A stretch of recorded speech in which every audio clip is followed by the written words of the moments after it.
Hello everyone, जय सिया राम की। श्री राम स्तुति हिंदी में अर्थ सहित।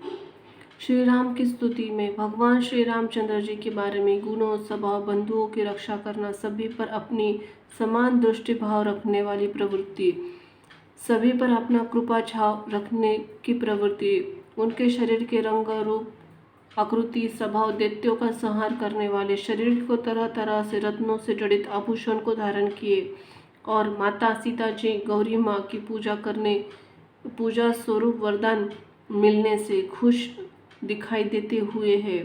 इसलिए श्री राम स्तुतिगान करने से सभी तरह के भगवान राम जी के पूरे दर्शन की प्राप्ति होती है। मनुष्य को नियमित रूप से श्री राम जी की स्तुति करनी चाहिए, जैसे मनुष्य अपने जीवन में खुशहाली प्राप्ति हो सके और इस भवसागर को आगे जाने से छुटकारा मिल सके, इस भवसागर से आगे जाने में छुटकारा मिल सके।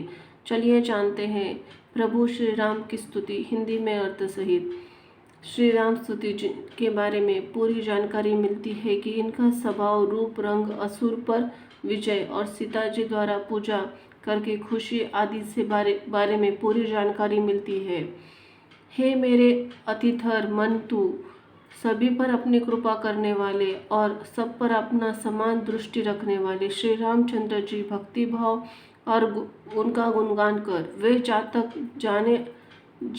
आने जाने की योनि के भयंकर कष्ट और डर के निवारण करने वाले हैं।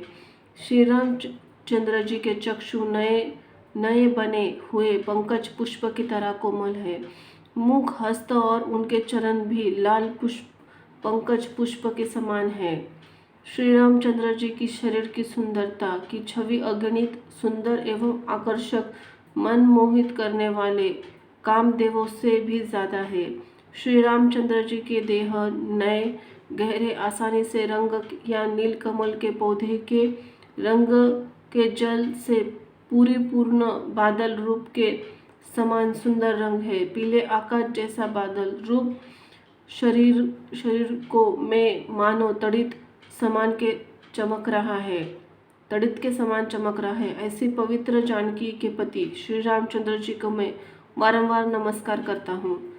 हे मेरे चित्त से भटके हुए मन को दिनों से बंधु भास्कर और अग्नि के समान तेजस्वी राक्षस एवं दानवों के वंश का पूरी तरह नाश करने वाले, आनंद कंद कौशल्य देश रूप आकाश में निर्मल सोम के समान श्री दशरथ नंदन श्री राम जी का भजन कर।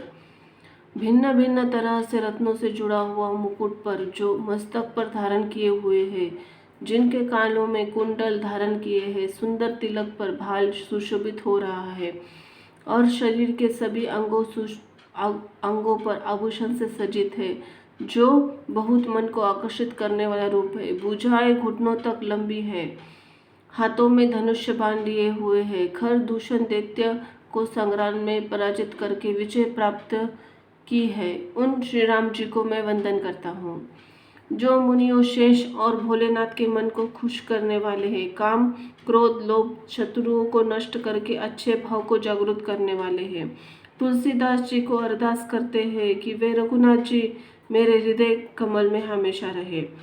जिससे तुम्हारा मन आकर्षित हो गया एवं उसकी छवि तुम्हारे मन में हृदय कर चुके, वही स्वभाव से सुंदर सावला श्री रामचंद्र जी तुमको प्राप्त होंगे। वह दया के सागर और सुजान अर्थात सभी तरह को जानने और सभी पर जगह पर निवास करने वाले हैं। तुम्हारे शील या मर्यादा और प्रेम अनुराग को जानने वाले हैं। इस तरह श्री गौरी जी का आशीर्वाद सुनकर श्री जानकी जी सहित सखिया हृदय में हर्षित हुई। तुलसीदास जी कहते हैं, सीता जी मन में बहुत खुश होती है, क्योंकि माता भवानी जी बार बार पूछकर खुशी के साथ अपने राजमहल की ओर चल पड़ती है। गौरी जी को अनुकूल जानकर सीता जी के हृदय में जो खुशी हुई है उसको व्यक्त नहीं किया जा सकता है। जो उनको खुशी हुई है लिए तो सब कुछ उन्होंने प्राप्त कर लिया है। सुंदर मंगलों और मूल उनके बाएं अंग फड़कने लगे थे। उनको अपनी मन की कामना सिद्धि का संकेत मिल रहा था। इति श्री राम स्तुति। बोलो सियावर रामचंद्र की जय। बोलो सीताराम सीताराम। धन्यवाद।